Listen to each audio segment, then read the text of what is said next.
right, welcome everybody. Good afternoon, good morning, good evening. I don't know what geographies or time means anymore because we're in a very different world, but I want to welcome you to the Berkeley Center for New Media's Common Conversations with today, Eric Rodenbeck.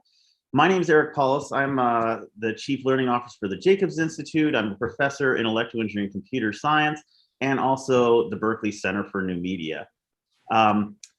The Berkeley Center for New Media, also called BCNM, is an interdisciplinary research center that studies and shapes media transitions and emergence from diverse perspectives.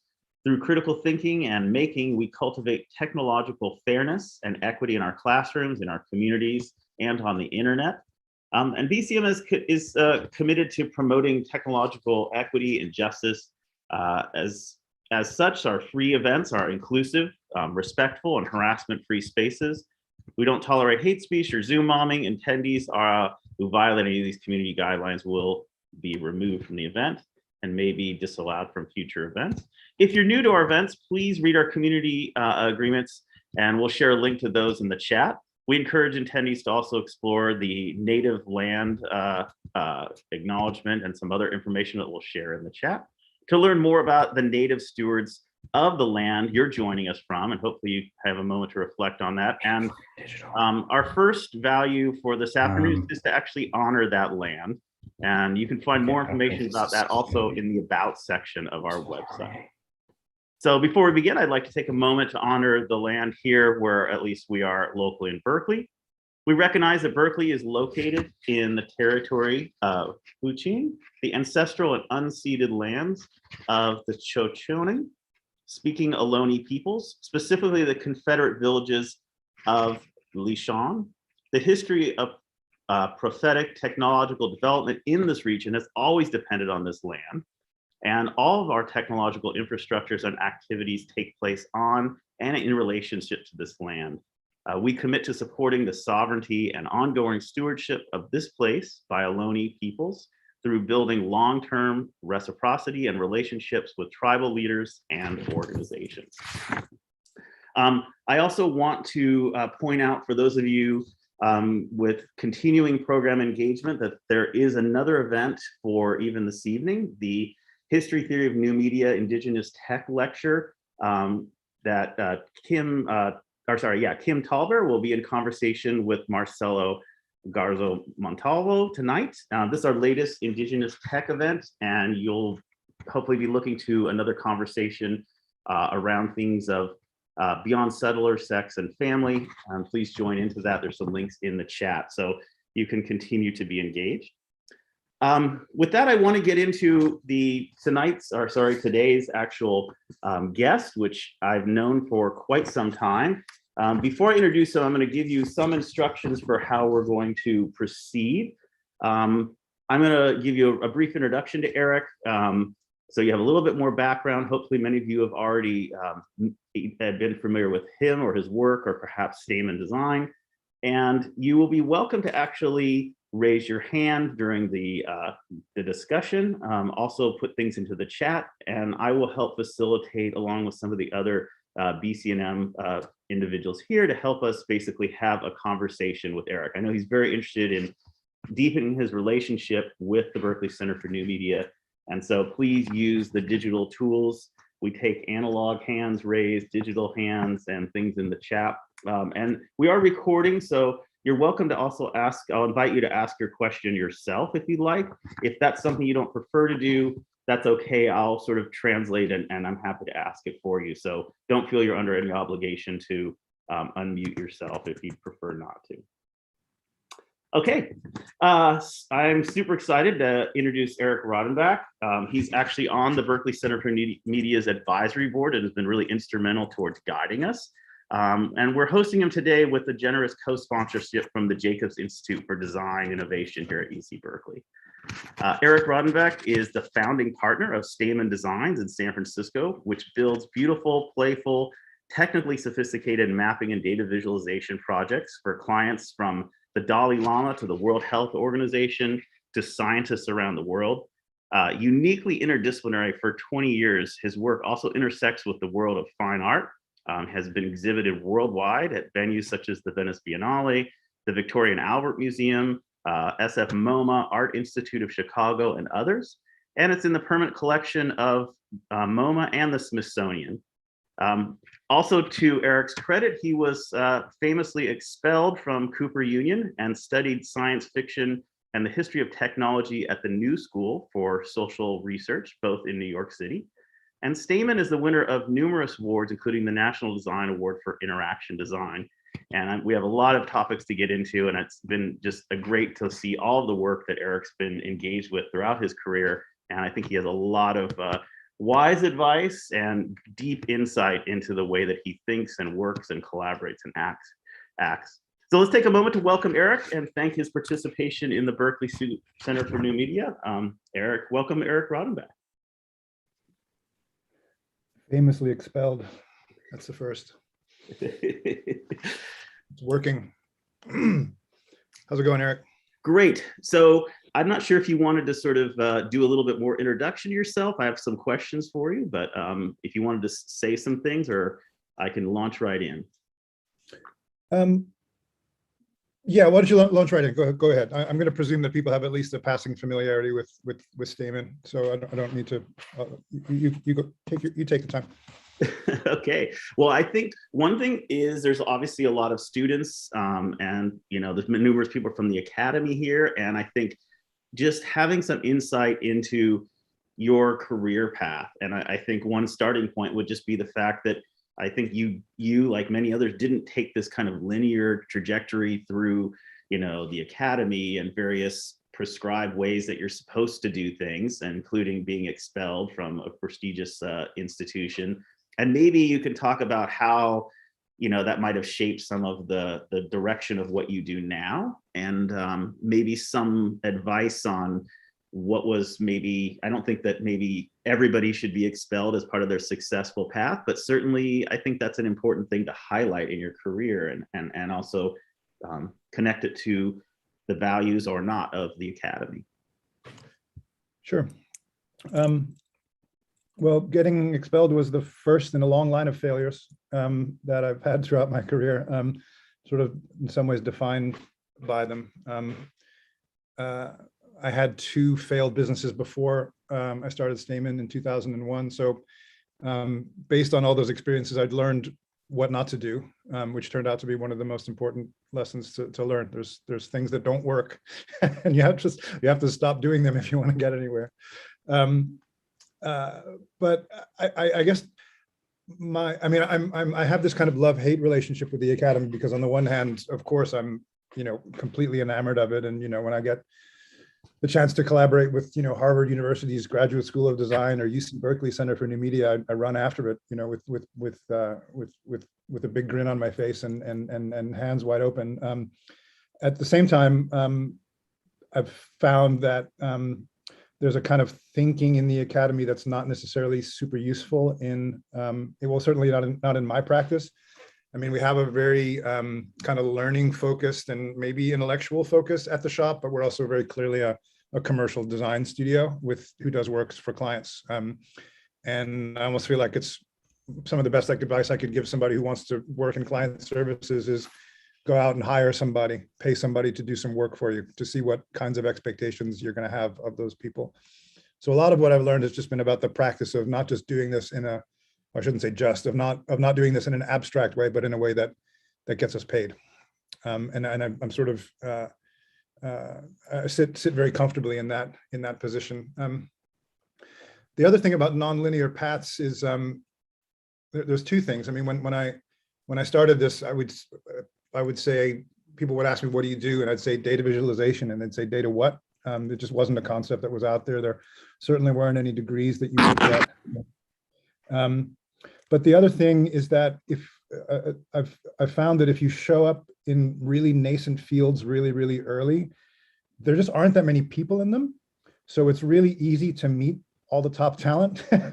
Like it's very, if there's only 5 people in the world who are doing what you're doing, then eventually you're going to get to know them all, and you'll start to develop professional associations, and those can wind up being very useful. Yeah, I'm curious, obviously you decided to take a different path, and you've been quite successful in all these different ventures in art and design. maybe thinking back to the kinds of skills that when you're looking at where you want to either hire people or where you're thinking about, maybe a class that you wish you had taken or was offered that maybe would have persuaded you to stay in the academy. I mean, I certainly do want the kind of pushback about the critique of, how academic programs operate, but also where there could be the chance to improve that and have different kinds of skill sets imparted to students and future practitioners. Yeah, well, I mean, certainly, a lot of this is colored by Cooper Union, which was a totally bizarre place at the time when I went. They were looking down their noses at the Columbia University architecture students because their designs were so pedantic. They had fronts and backs, like how gauche. This was like considered some sort of acknowledgement of something shabby and commercial. So I have a little bit of a chip on my shoulder about that, and I'm happy to have it to be disabused of it. But I also feel as though, at Cooper Union, certainly there was no sense of professional training. Like it was all about learning how to talk and write and draw, but we never had any conversations about getting clients, getting attention, getting marketing. All that business stuff was seen as incidental or even a little dirty somehow. That the notion that you might actually have to make a living doing this was something that anybody in the university could impart. So I feel like that's, and Abigail and I have talked about this too, this sort of notion that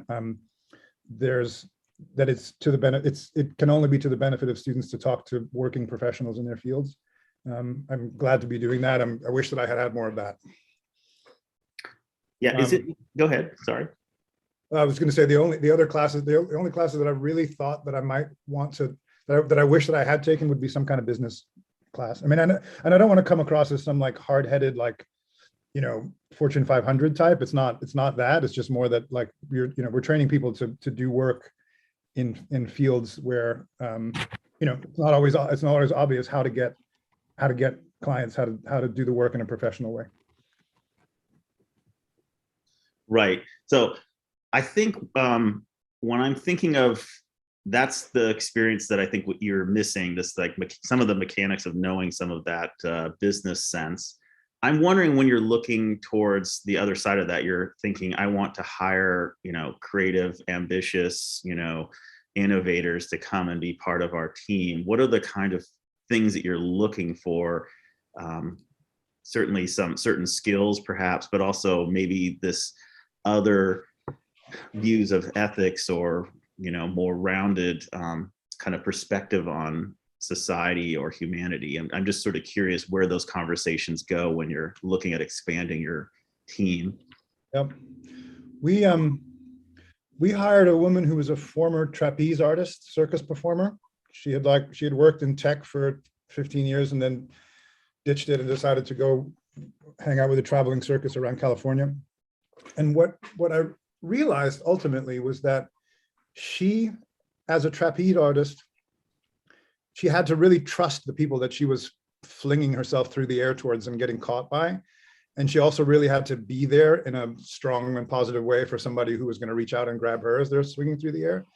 And I've loved that, just this notion that that it's actually important to know how to show up and to know how to support the people that are around you. It sounds a little woo-woo, but it was very real with her, and I could really feel it. She was very conscious of the way in which she was in rooms, very conscious about the way in which she supported, and very clear about her expectations about what she needed for support for others. So we certainly look for that. I'm sort of I look for those kinds of qualities, right? Because at Stamen, if you can do it yourself, it's not really a Stamen project. That's how we've sort of defined it. It's like it needs more than one person to do it.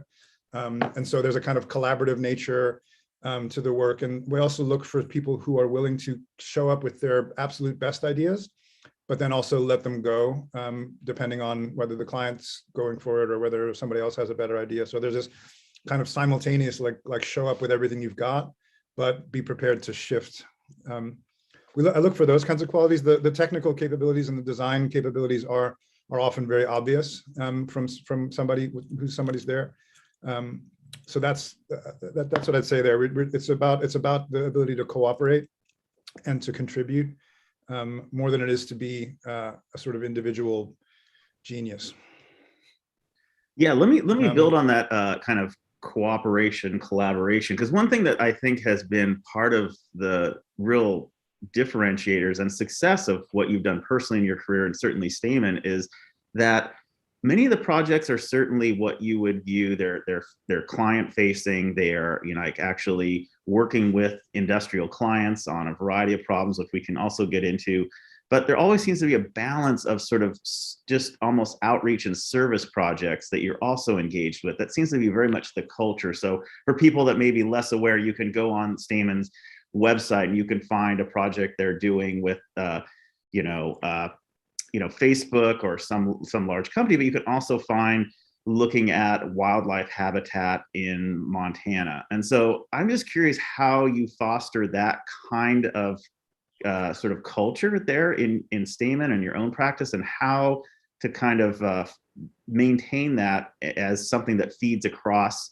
I'm sure you have ideas that come from these more service kind of outreach projects that feed into designs in the client side. And just, it seems as if there's not a solid division there, that there's this kind of very seamless moving back and forth. And maybe you could tell us a little bit what it's like to work across those very different but important domains. Well, I remember, this is an old story now, but I remember when I first got I had a job at a San Francisco tech company, and I finally had the budget to be able to hire a good friend of mine whose work I really admired. And he had a kind of artistic practice in digital and was really pushing some boundaries of what was possible on the internet. And I hired him because I wanted that work from him. I wanted to pay him to do the cool stuff.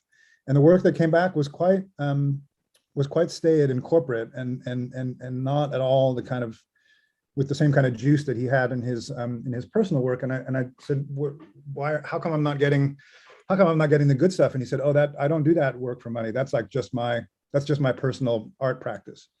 And I just remember being so disappointed at that I really took it upon myself to make sure that I would put out work that I would basically put all my effort into work, regardless of whether I was getting paid for it or not. It was actually really important to me for a long time that people not be able to tell whether the project was a commercial endeavor or whether it was something that we had initiated on our own. And that was very deliberate as part of the certainly the early days of doing this, of trying to make a name for ourselves and trying to get the quality of the work that we wanted. And I think there's a sense at the shop that you get the kind of work that you've already done. That's like a very clear thing that I've learned from being in the world, that it's so much easier to get a project in the transportation space when you've already done one, right? So that's so we're very much cognizant of that. Business development happens in many non-traditional venues, and that everything that we put out is a potential leads to a potential, could lead to a potential job for us down the road. And it could be 5 years from now, it could be 9 years from now. I've had opportunities come from talks that I've given, from these experimental projects that we've done. So it's very much I wanted to get paid to make fun stuff that I thought was good. So sort of taking that into account, that you get the kind of work that you've already done. Like, you're not going to get paid to do fun work unless you put fun work out there. That's been a pretty consistent theme throughout everything that I've been trying to do, is you just, I can't say it any more simply than you get the kind of work that you've already done. Yeah, I'm kind of curious how often, go ahead. No, after you, please. You mentioned that you kind of get the work that you are, that sort of showcases what you do. I'm curious how many clients come to you engaging more with the work you would expect them to versus the kind of more artistic, provocative projects that they're drawn to. I mean, does that draw in clients that you would expect or not expect? I probably shouldn't, maybe I shouldn't say this, but I'll test it out. I never know who's going to show up. And that I think is one of the best parts of my work and my life, is that, you know, I wake up in the morning, I'm thinking about one thing, and then suddenly, you know, a scientist at UC Berkeley wants to talk to me about visualizing the sequencing of metagenomic samples that she's taken from acid leach fields and, you know, the insides of volcanoes. And it's just like, it just, my most common response to all of this is a kind of euphoria and vertigo, you know, just like, okay, now we're going to go down that rabbit hole and figure that out. And then suddenly we're thinking about, you know, the science of emotions for the Dalai Lama. So it's important to me personally, and I think also for Stamen, that there be a really wide variety of projects that we do, just to keep everybody interested and interesting. But it depends, you know, and I think that's one of the things that I've also figured out, is that you don't always get to do work that's at the perfect level that you want, right? Like sometimes you do work that's gets a lot of attention and gets in the Washington Post and the New York Times, and then sometimes you do work and you're not allowed to talk about it and nobody sees it, and you know, you just kind of, but again, it's important, I think, to treat both of those with the same level of rigor, with the same level of enthusiasm, with the same investment, because you never know who's going to see it.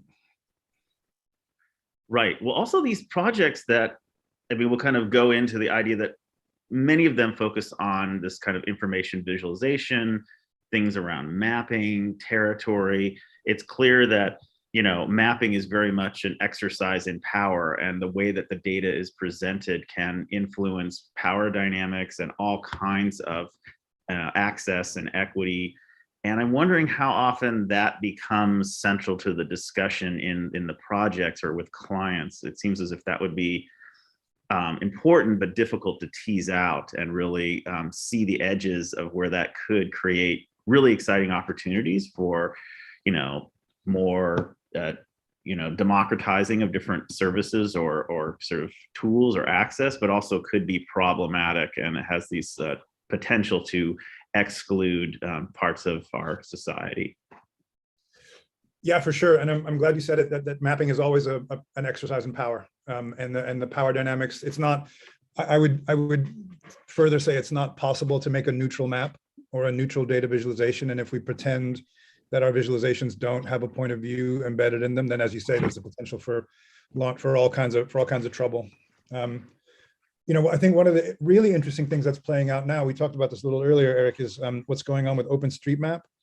If you don't know it, it's basically the Wikipedia of online mapping.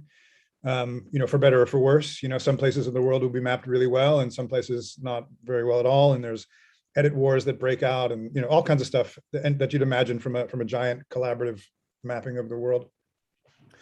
But what's happening, and so you'd think that would be inherently a democratic project, and it kind of is, in the sense that anybody can access it, but also a lot of the decisions that wind up getting made are made by mostly men in pubs in London. You know, it was sort of started as this kind of artisanal, you know, map your high street, you know, plug in all the numbers, and let's get out from under the boots of these big companies that control all the mapping information. And while it certainly is that, what's happening now is that companies like Facebook are using the platform as the basis for their mapping platform. So the work that we're doing for them is based on OpenStreetMap.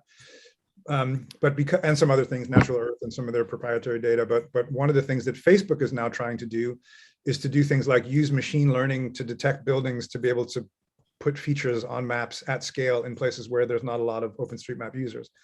And the OpenStreetMap community at large is having a conversation about whether they actually want these large companies, who may or may not have democratizing interests at heart, or even care about them at all, should be allowed to contribute in gigantic ways to this open source platform. So it's a very it's an important topic. I think that if we try and sidestep it or pretend that we're acting in a neutral way, and when I say we, I mean anybody who's engaged in the process of making maps and using information to tell stories, is leaving a lot on the table. But, you know, I mean, I got asked once on a conference, like, well, what about blind people?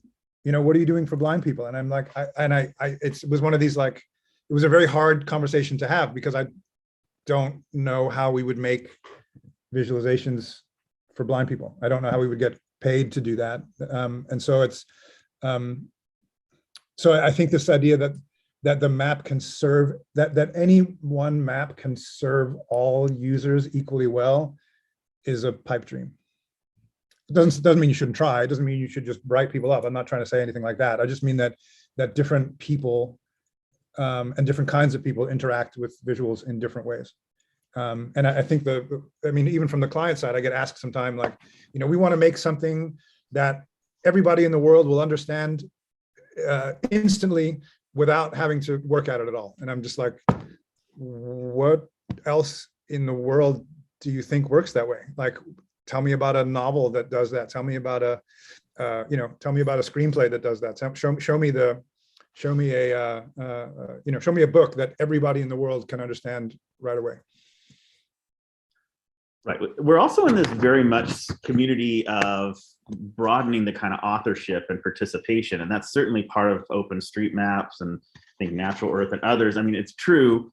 There's not a perfectly neutral map, but there's something very exciting about allowing others to author and participate. And for example, if someone wanted to, there's certainly projects where people are helping, where are the access ramps for people with mobility challenges, or where are, routes that might be easier for someone that has visual kind of impairment or other kinds of challenges. So the idea that we can, as a community, kind of voice what we care about and build that is very empowering and very much in the kind of spirit of where I think we see technology now, sort of people participating to solve these problems.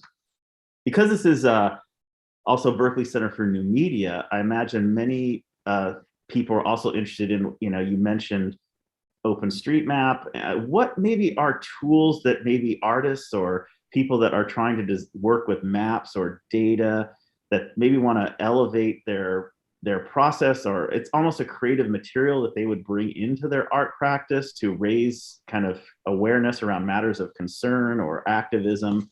It sounds like we're certainly, one message is, well, if you want to work with sort of mapping or maybe mobility or moving or landscape or spaces, that OpenStreetMaps could be an entry point. Are there other kind of tools and handles that you prefer to kind of bring in early to a design or art process?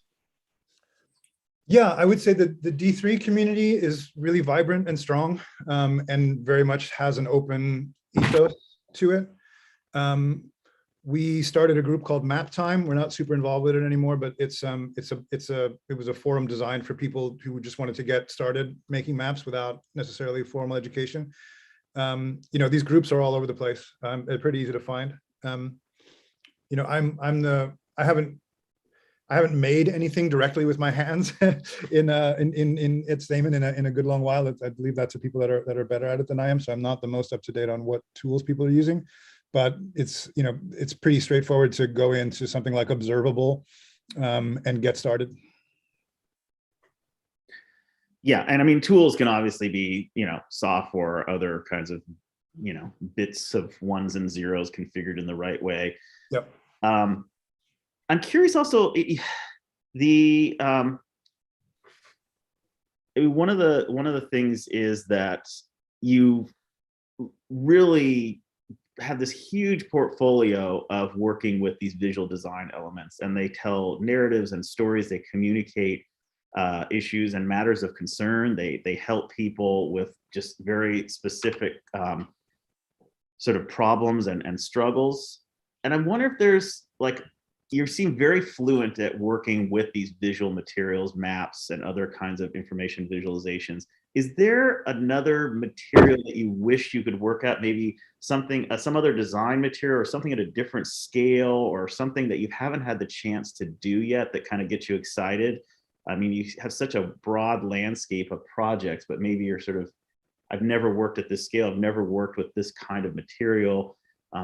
Maybe it's less kind of a two-dimensional visualization or three-dimensional visualization. It could be something physical. It could be something at a different scale. I'm just curious what kind of gets you excited beyond the really amazing work you already have in this portfolio. I've started tying knots. as a creative practice. My Instagram friends know this. You know, when you're doing digital work, especially if it's client services work, you never really know if you're getting it right. And it's almost because there isn't really a right answer.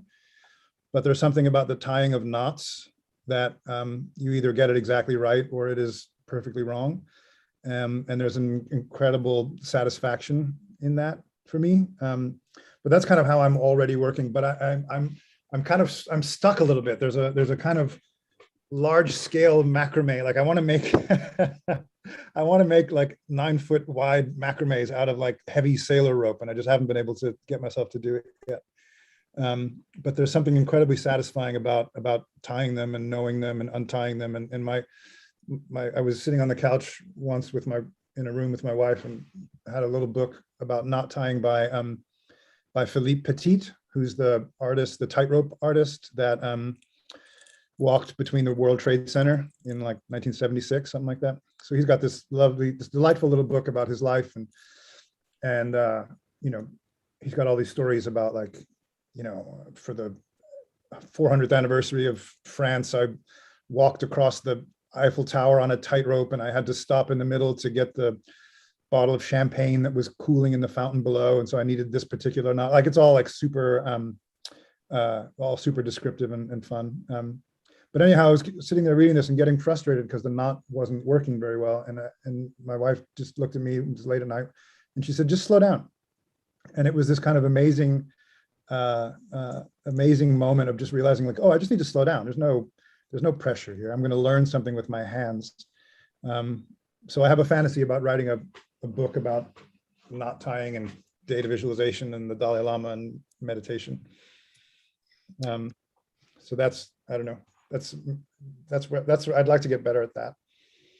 Yeah, no, I love that. I mean, I think that was, I kind of wanted to ask you where you're looking for inspiration. And that was a little bit of what you're talking about. I know that you're not sort of, I'm going to pivot the entire Stamen Designs into a knot tying business, but no. I think the idea of where to look, a materiality, a process, a kind of method, and just in a different landscape. Are there other kind of, if I was going to ask what inspires you, either other designers or other kinds of practices, I mean, you sort of alluded to it already with this story you just told, but are there other things you're reading or you're excited about that we would guess, you know, that is not the kind of premier kind of designer artist story? There's maybe other places that you're looking on the periphery that are not on that main path that inspire you.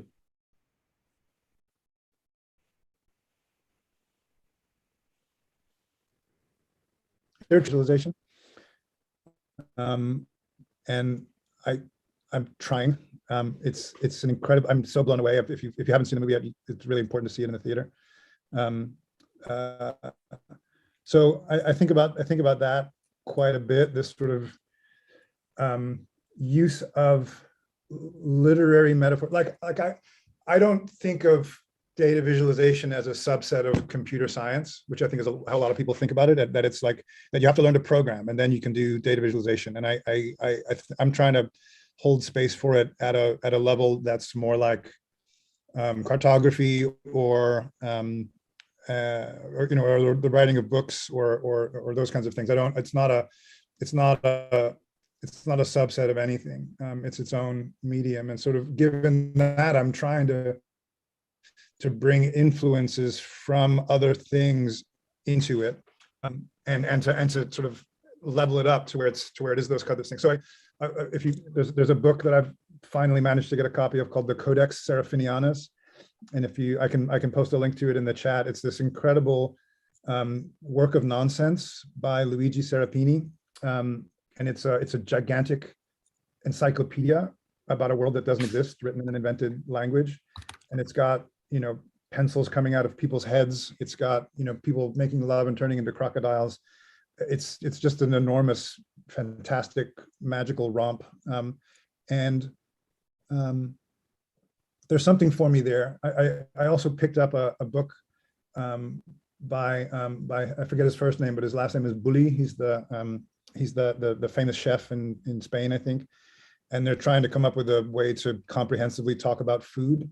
And so it's a book of unelaborated products.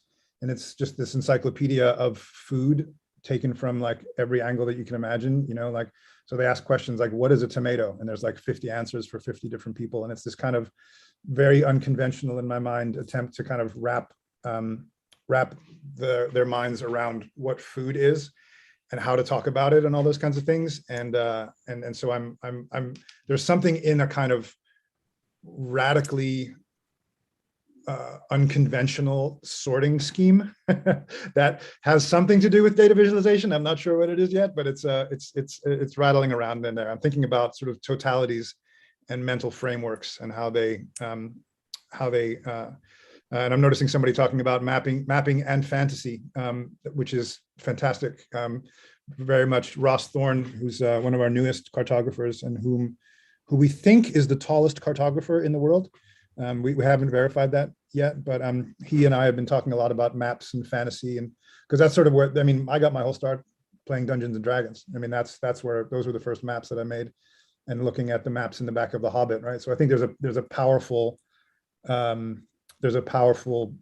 case to be made that maps are about more than neutral communication to disinterested audiences. There's a role that the Lord of the Rings has shown us, and Dune and all these other places, for maps engaging the mind, maps engaging the heart. Yeah, no, this is great. I love to get these other stories. Yeah, and I even remember I just found my whatever World of Greyhawk map and like Expedition to Barrier Peaks and a bunch of Dungeons and Dragons stuff. That was early mapping. I can remember that. We had a great question in the chat from Estelle. I don't know if you wanted to ask this, or I'm happy to translate it, but did you want to unmute and ask yourself? All right.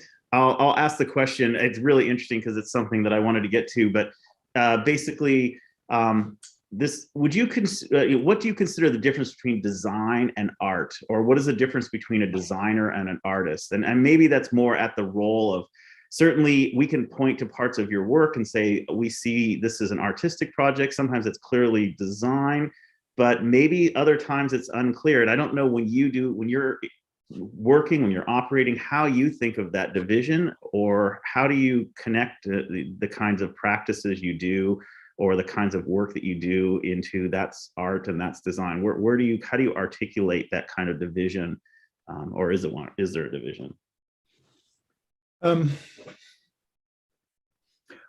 I've found it much easier to get into shows at the Museum of Modern Art and San Francisco Museum of Modern Art as a designer than as an artist.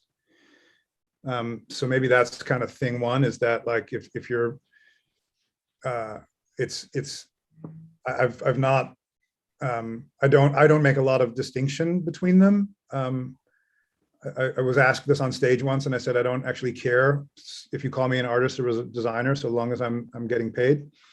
And that might sound a little glib, but I feel like, I mean, clearly there's a difference between art and design.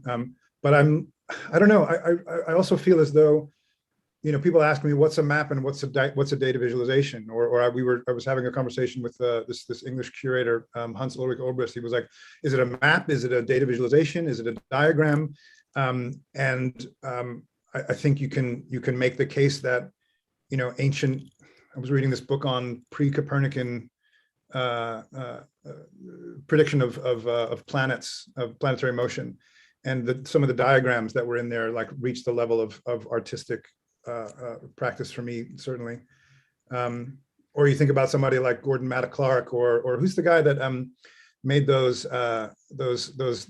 drawings that showing the relationships of power. You know what I'm talking about? They're kind of like long and small. Oh, yeah, but that was like a new media project a number of years ago. It's called like They Rule. Is it? Well, that one's by Josh Ohm. Right, that's the one I was thinking of. And there's another one. Maybe somebody in this chat knows it.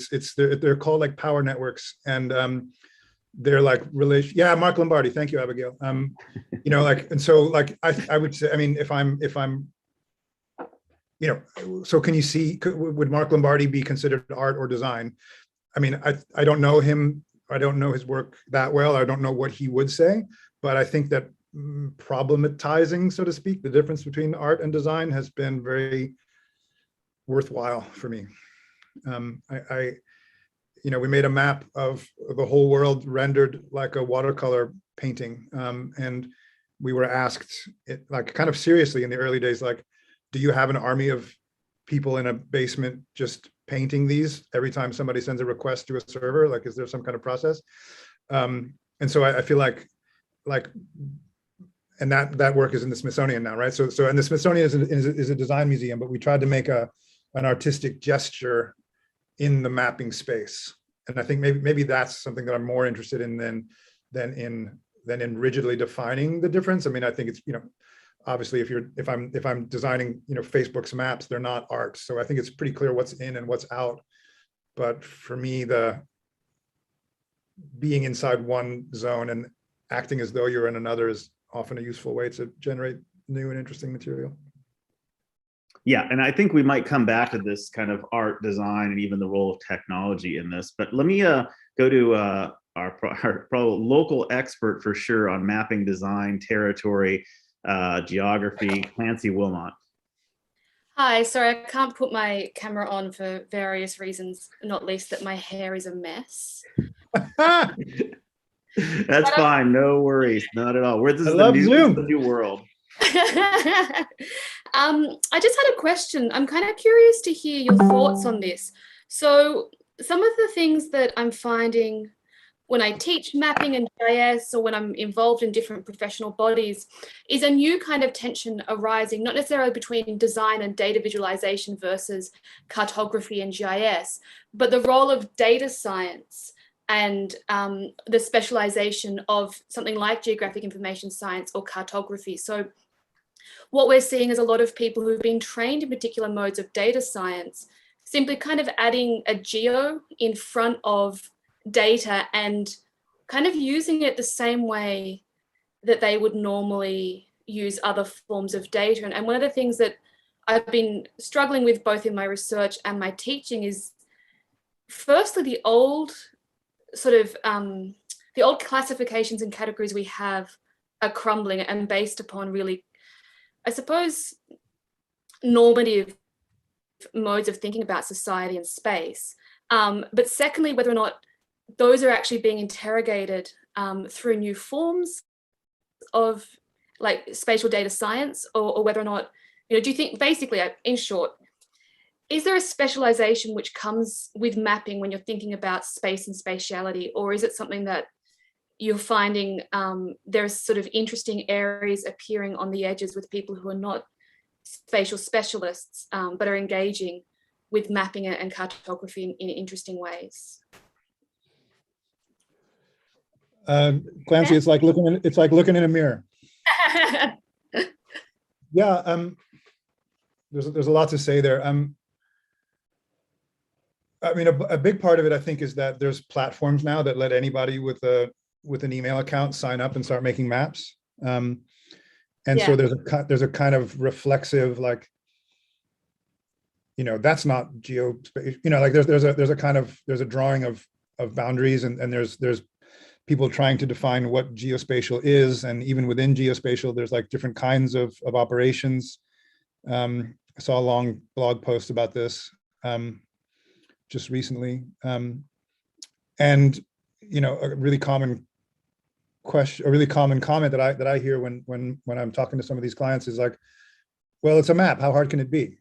It's been like, because of Google Maps, I think in particular, although it's some time now since that happened, everybody thinks that maps are just for free, and also that they're kind of stamped down by the hand of God from above. That they just, like, there's this kind of one-to-one relationship between them, and it's so anyhow, a long way of saying, like,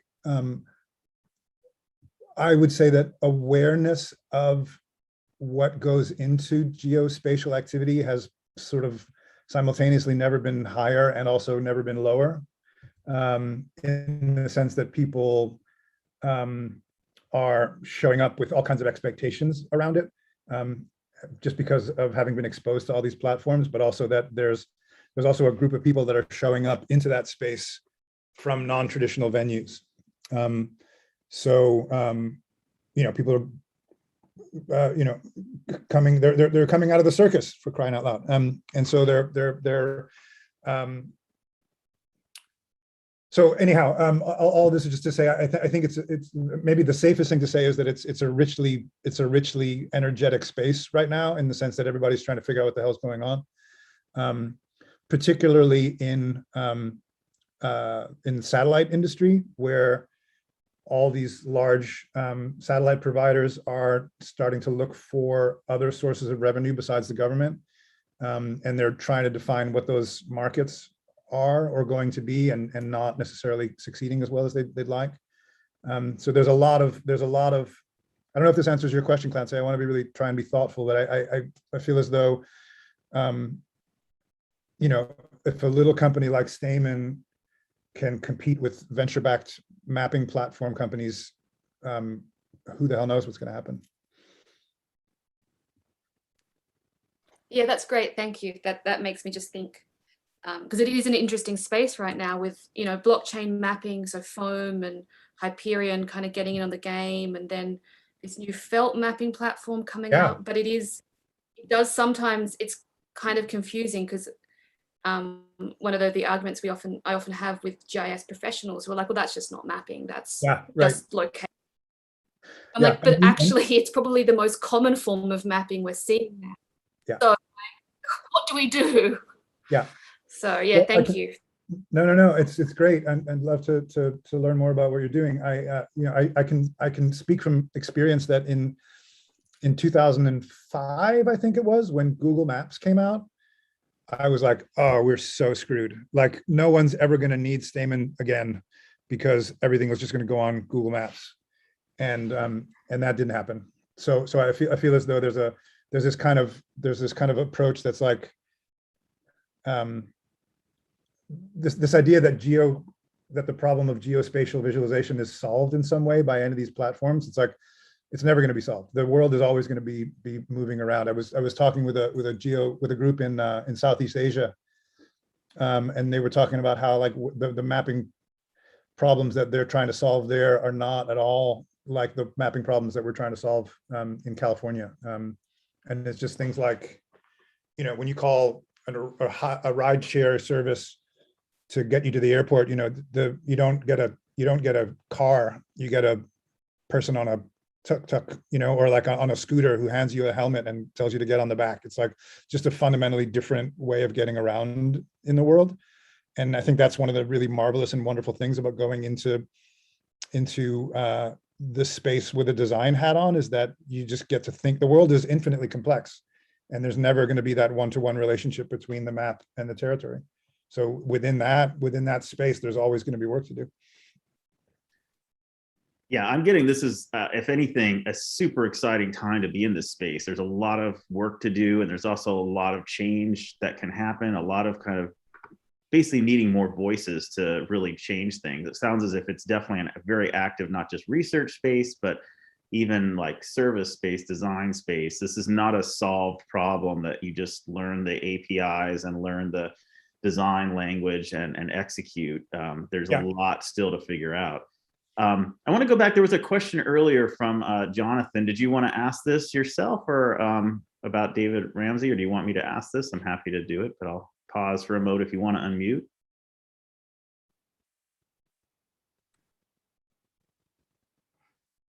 All right. I'll go ahead and ask. It's says, I see you work with David Ramsey's map collection. I'm fascinated by the problem of integrating time as a dimension. I'm wondering whether you've seen any other projects that provide search visualizations of time, kind of along the lines of the Wayback Machine, but visual.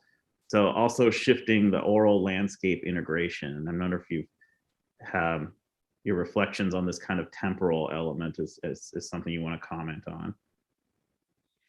Yeah, maybe I'll just share my screen for a sec. Sure. Is that okay? Yeah. I think that the bits are set up to make that happen, so sure. I don't think they are. All right, someone that knows the right buttons to push will hit some said right button. I'm not sure. I'll post a link in the chat to a project that we put together for the Getty Museum in LA. Try this again. Yeah, okay, I can do it now. So this is a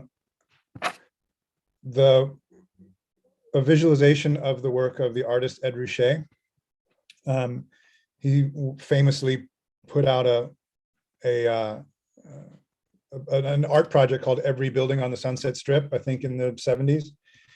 And he went up and down the Sunset Strip in Los Angeles and made a kind of long, continuous artist book. So that project is fairly well known. What's not super well known is that he did the same thing for all of Sunset Boulevard, and he did it every 3 or 4 years for 50 years. So we were asked by the Getty to put together an interface that lets people explore that collection, and it's an astounding collection. It's 23 miles of Sunset Boulevard, photographed from Ed's car every 3 years from, let's see here, from 1965 to 2007. So, this one will be familiar to the older people around. This is Tower Records on Sunset Boulevard, and you can see it change through time. And so, oops, going the wrong way. There we go. And then you can drive up and down the strip and all that stuff. But there's a lot to be talked about here. What the Getty also did, which is so insane, in addition to scanning, however many hundreds of thousands of images and geolocating them, they also ran them through machine learning and sort of machine vision. So they basically these are all the things that the computer has seen in this image.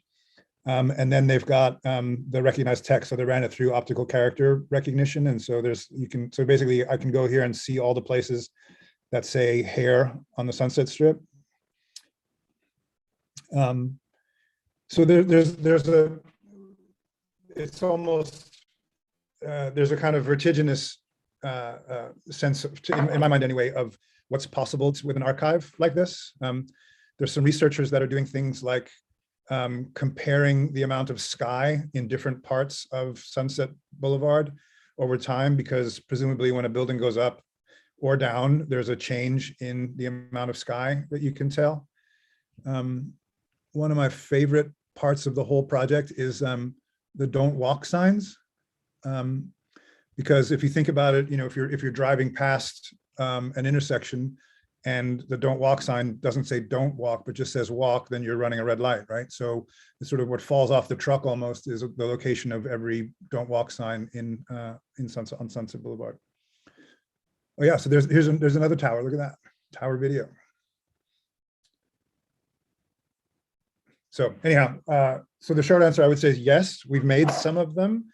I also, when I think about this project, it's sort of like a Google Maps project or a Google Street View project that was done, from in 1976. But it also is more like a hyper object in my mind. If you're familiar with that term, like a thing that's like sort of by definition so large that humans can't really apprehend what's going on.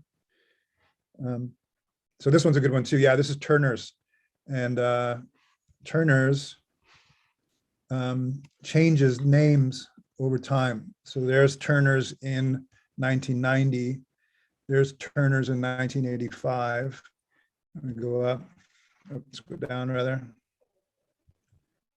See if I can get this to work.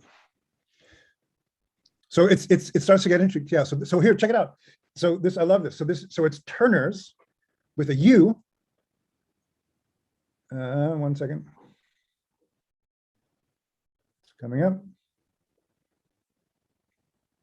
Come on. Yeah.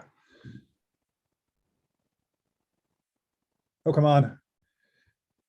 Anyhow, it's Turner's with a U in 1975. And if this thing will overload, you'll be able to see it. This is why I never use the internet on these calls, but it's such a good moment that I feel compelled to share it. Anyway, you'll have to believe me. It's Turner's. You can see it small. You can see it there. Turner's with a U. So then from 1970, in 1975 and 1976, it's Turners with a U. And then, sorry, this is lame, but the point is, there's a, like, it's much more of a question making machine than it is a answer generating machine. Like, why did Turners change its name from TURNERs in 1975 to TERNERs in 1978, right? So it's the idea of a time traveling device seems like it would generate more questions than it would generate answers. Yeah, well, I think that's what's really compelling, is that some of these people think of maps as providing kind of efficiency, like how to navigate or get places, whereas they can certainly, well, we already know they can be sites of debate and inquiry, but this was almost a place for curiosity and exploration and kind of wonderment that you would just sort of, I think for many of us, you maybe explore even on Google Street View, where you can step back in time and sort of notice trees and cars and different changes to the landscape. And it's interesting that it's true. I know that project. And so it's interesting to think how that now people can perform kind of his art piece on their own neighborhood in a little bit of a, well, a very different version, but still very nice. I want to ask you, all of these have to do with visualizing. We just looked at this project where it's like visualizing these images and doing, there was some machine learning, like you mentioned, on this latest version to kind of extract information. There's a lot of things you've done about visualizing data and working with data science. I'm wondering how, certainly one thing that seems really important is, in this day and age, how do we be truthful and how do we be honest? And certainly, as we know, we got this early, that mapping is an exercise in power. All maps have some bias in them. What is the way to approach this that kind of opens up a way to debate these maps and data sets that's somehow honest and truthful? So that seems to be a huge challenge. And we want to present information. We want people to engage in it. We want there to be conversations and responses and highlighting of particular items of concern. But then how do we maintain that rigor and the honesty and the sort of truthfulness? Or is that something that just maybe we don't have to care about? I'm kind of curious how you approach that in your practice. I remember getting into a fight with somebody at UC Berkeley who told me that all data is biased. And the fight that we had was like, I don't know, it wasn't a fight. I'm just having fun. But the discussion was so a seismograph is a certain kind of data, right? You put a sensor in the ground and it reports to you. So that's one kind of, there's bias, of course. There's who put it in there. There's who's there's all that it's embedded in a power structure. But I would say that a seismograph, at the very least, I think you could say exhibits a different kind of bias than a census, right? Or something that's collected by humans talking to other humans. Like and I think you might be able to say that the seismograph is less biased. Although maybe that's debatable, and I think it would be interesting to have that conversation. But I think this idea that, so I can just tell you that how I go into this conversation is I just acknowledge that it's all biased up front, but that doesn't mean that it's all made up, right? Like, bias doesn't mean you're wrong. Bias doesn't mean you're made up. It's like, it's your point of view. It's your context. It's your structure. It can be changed. So for me, the way that I want to get into this conversation is to have it be a conversation, right? And I think that thinking of that being just really obvious, or maybe the best way to say it is being recognizing and being honest about one's own inherent biases, knowing that it's going to be in there, and I think crucially being able to, like, what the internet can really do is it can, I mean, it's going to sound really, really kind of boring, but like, is providing hyperlinks to everything, which is to say, making the object that you are authoring available to be referenced in any manner of the ways in which people communicate.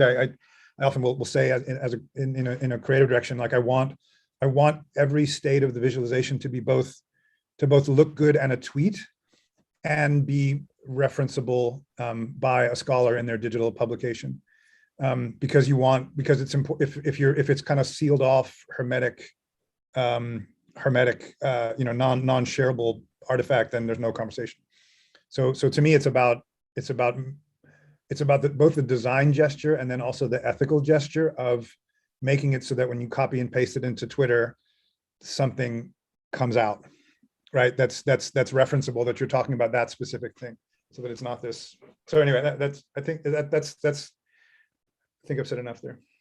Yeah, well, I'm thinking that often a designer will want to have their designs be legible and usable. You might actually measure how well that works through usability studies. You might, can people interpret what's happening, navigate correctly, get to desired answers?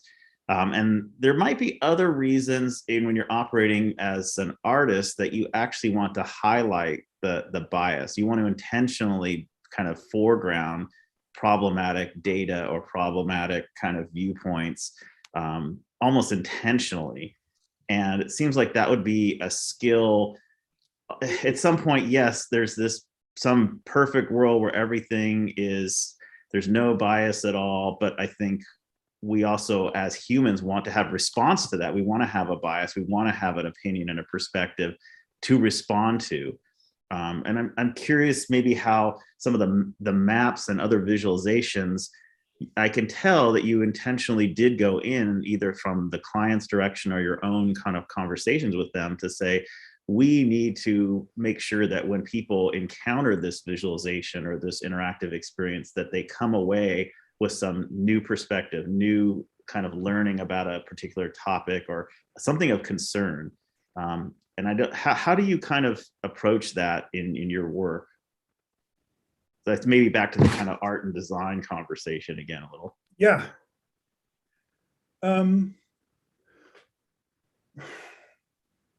All of our clients want somebody to do something as a result of seeing this material, right? And that can range from, wanting people to get pissed off about,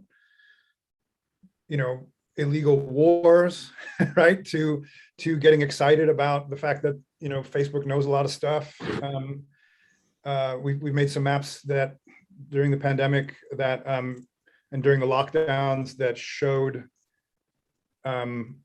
how much people in different parts of the world were moving around in the world relative to their pre-pandemic motions. So, and Facebook basically knows this about the world because they have a statistically meaningful sample set of all the people that are moving in the world, and they can tell how much people are moving in Puerto Rico now relative to how much they were moving around in February 2020.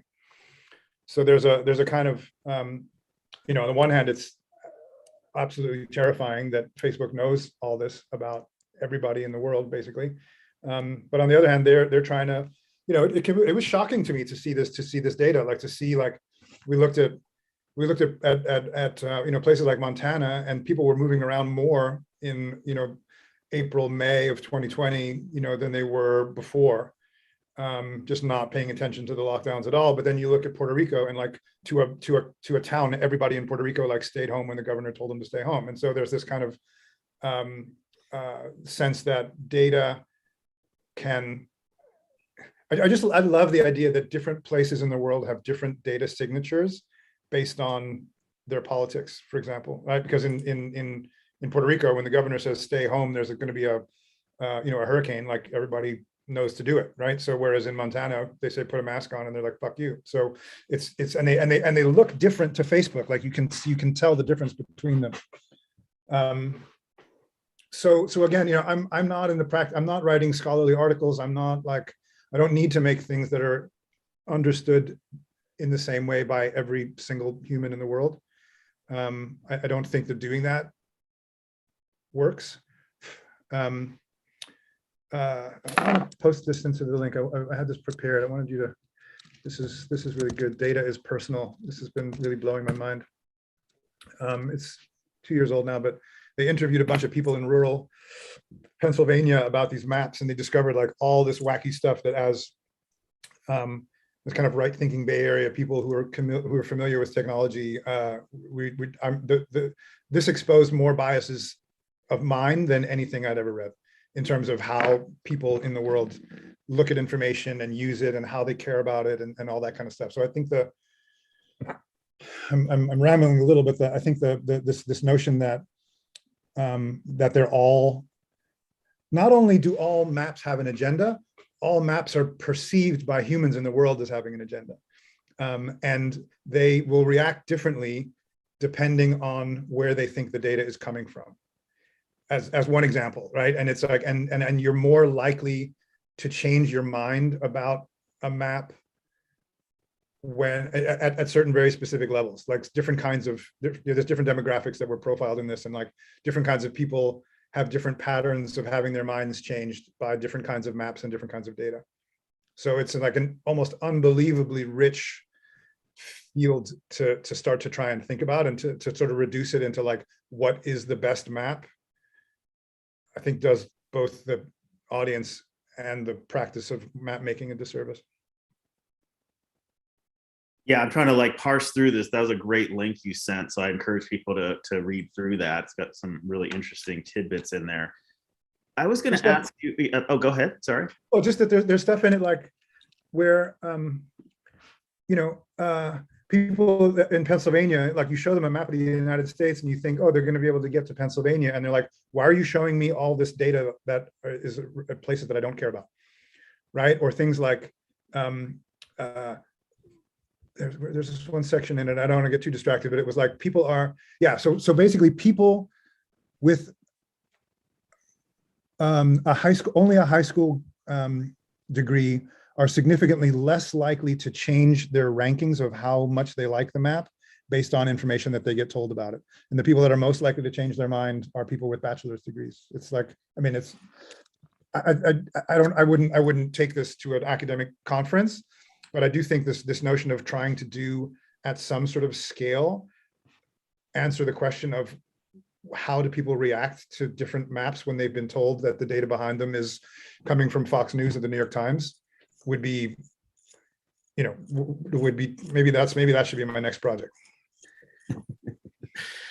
Well, this brings up this issue of, as you know, a lot of people, there's these data sets, they're either publicly available or maybe they're or at least more available. You might work with them with clients and create these visualizations. Others might, you know, use them for other reasons. But what happens is, and I know it's like Fernando Villegas and Martin Wattenberg have written about this idea of people redesigning and critiquing design. So they'll take a data set that maybe yourself or others made at some visualization, and they'll critique it almost live on the web, right? Like, oh, I'm going to tweet like, this is a better way to represent this, or here's what's flawed about the argument of how this is presented. Or it could be something as detailed as color or typography or layout, but it could also be about how the data should be presented. And it creates this very democratic kind of process of debating designs and data in a very lively, real-time format that many people aren't used to. Usually you publish something and it's sort of out there, but this is really so live. It's like alive and it's changing, and people are re-critiquing and redesigning with the same data set. So it's a very different notion. I don't know if you've had personal experiences where you've either been inspired by that, or it's been a frustrating experience, or how you approach those kinds of redesigns that I know happen in this field. I mean, that's the water that I swim in. There was one, I hesitate to even bring it up. I don't want to talk about Trump, but remember there was that map that went around. It said, "Try to impeach this." You know what I'm talking about? Oh, I'm not sure, but I'm sure others do. Okay, yeah, others. Clancy does. I'm just not up on my latest mapping coolness. Okay. It's if you just Google try to impeach this, or I'll drop a link in the chat.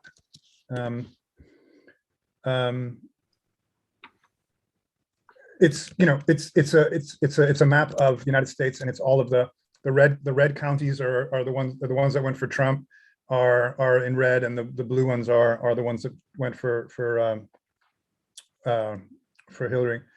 And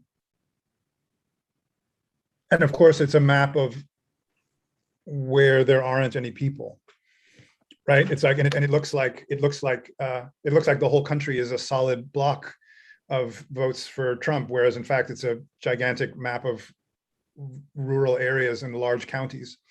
And so that sort of was widely panned, and I think they also like altered it and showed some places that went for him that didn't. That's, you know, or maybe he took out a fucking Sharpie and adjusted it the way that, you know, maybe he's drawing on them with magic markers. But excuse me. So anyway, so that's, I think we're in a golden age of that right now. I think that's like, and geez, I mean the stuff that the New York Times did during the pandemic, like they like basically broke the front page. Did you see those? They had a whole bunch of front page. I'm still old enough that I like to read the newspaper sometimes, and they had these bar charts where it would like go like da, da, da, da, da, and then go then you know the whole length of the newspaper would be just to show the scale of what was done.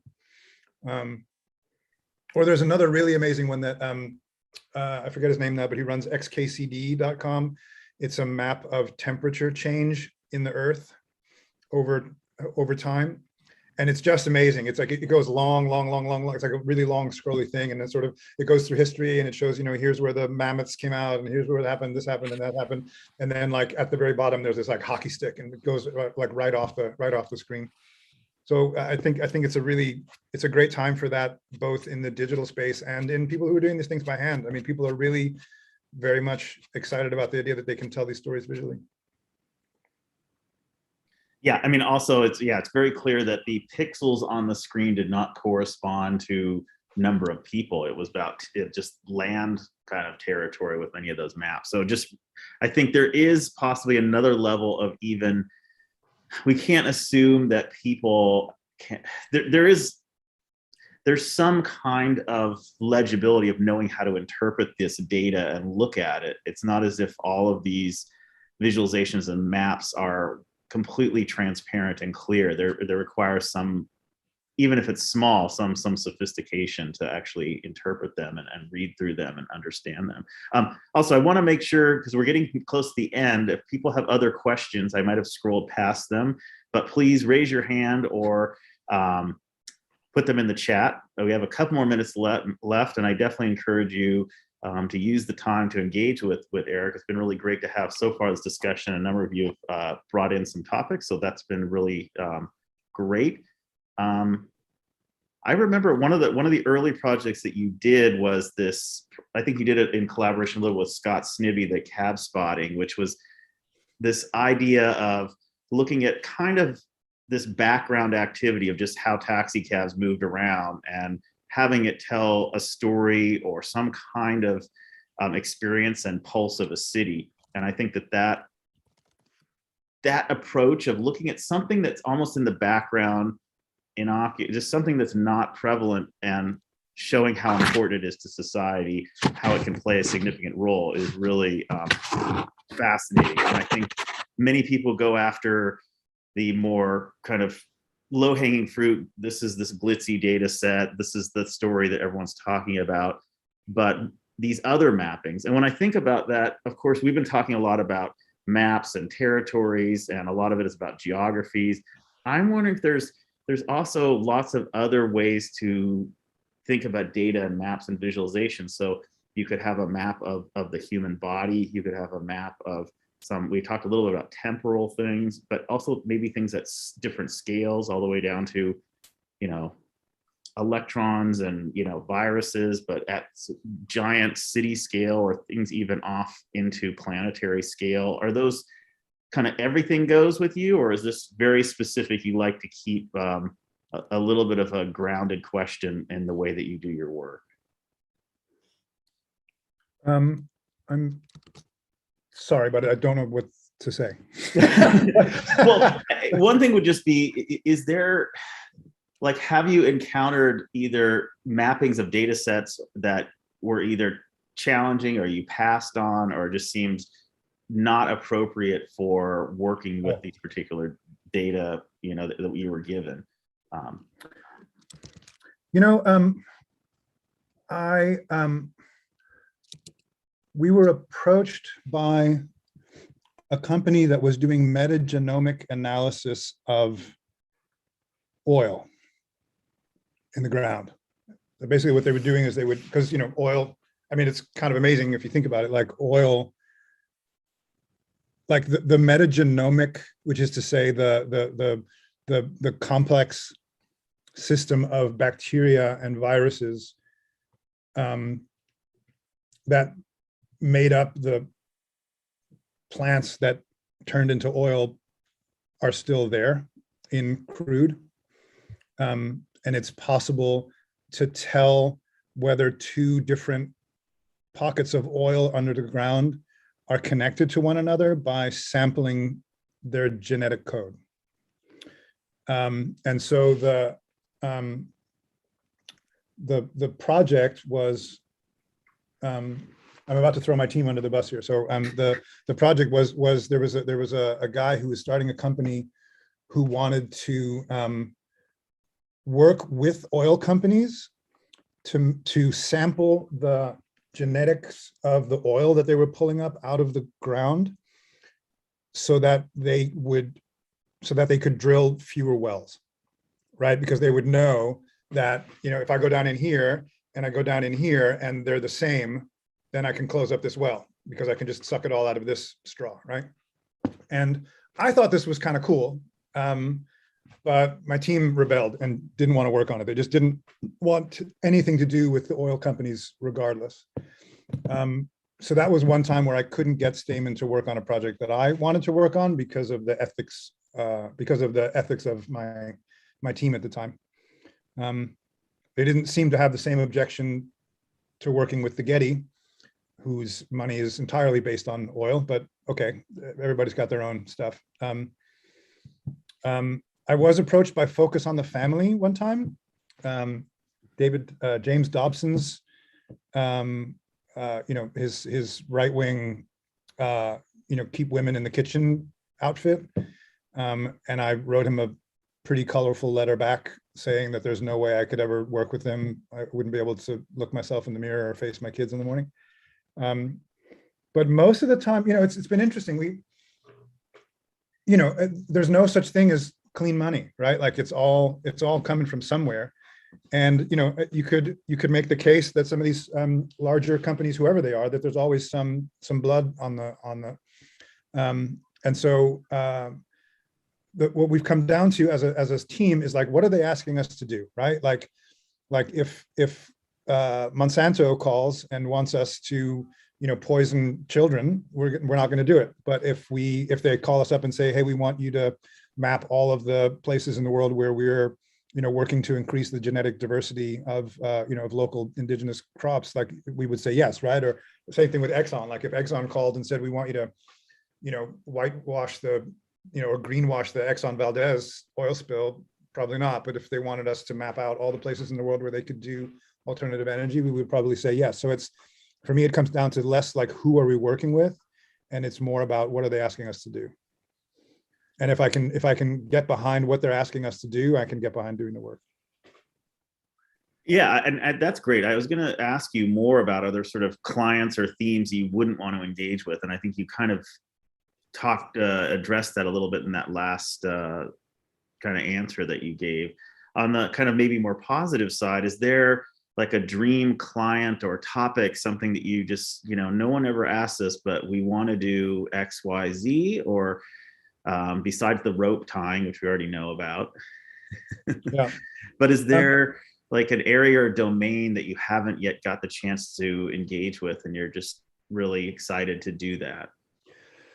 I want to do more work around the microbiome, which is becoming increasingly clear that that's where a lot of our health stuff is going on.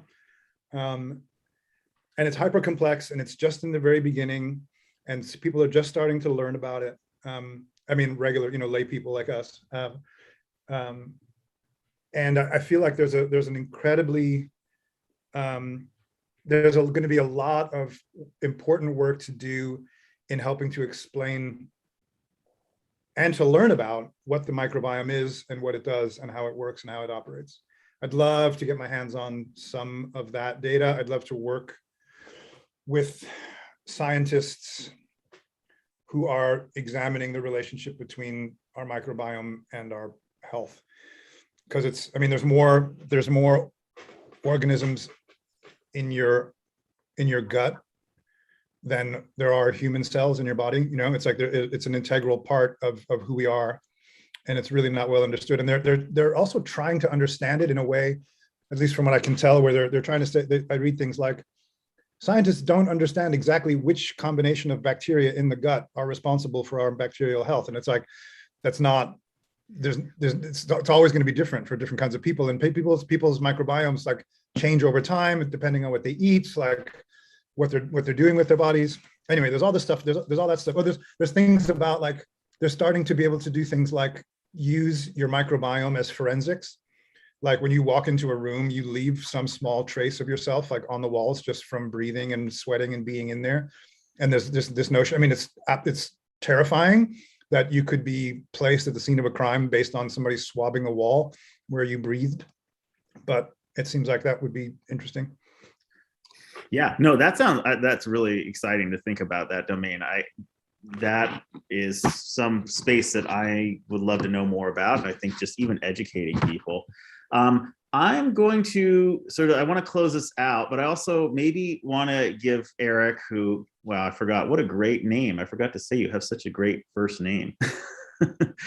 I wanted to actually give you the last word. Maybe what is your advice for us as, you know, there's some academics, there's students, there's other practitioners, there's just people. What should we be doing to further educate ourselves or be an active practitioner in this work? Or what are the kind of things that the advice you'd give us kind of moving forward? What do we need to be focusing on? What do we need to be thinking about?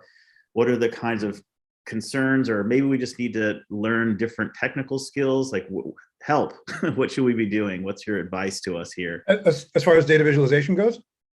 It could be any matter of concern that you have. So it could be, you know, question these particular topics, learn this particular skill, you know, think about data in a particular way, apply various ethics. I'm just sort of curious if there's high level things you want to leave us with.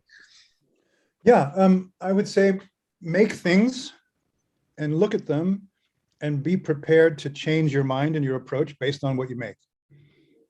You know, be open to what the data is going to tell you. Like, don't go in with a prescribed idea of what you're trying to or even what you're trying to learn. Like if I would say that if I get frustrated by anything, it's this notion that we're going to be able to define the problem perfectly in advance of doing any work, and then just go and execute it and it gets solved, right? There's more to learn. I would say there's more to learn in these kind of spaces. There's more to learn by doing than by thinking and planning. I love that. Yeah. And being open, I think that's very much in the theme of also just practitioners in the Berkeley Center for New Media. I want to thank you, first of all, for this really generous use of your time today, and also for being such an active and really engaged member in helping as part of our advisory board and giving us feedback. It's been tremendous to just have you work with us closely here on campus, and also the work that you do. And as I even alluded to early on, the kind of work that's corporate facing, but also sort of society facing. It's just such a beautiful balance that you've been so successful at. So hopefully some of that will rub off. So thank you all for being part of this. I think many of you, this will be put online someplace. I think someone will nod or say if that's wrong. But thank you all for being here, for engaging with Eric with some great questions. It'll be on the BCNM YouTube channel, apparently. So round of applause, or, you know, digital bits for Eric. Thank you so much.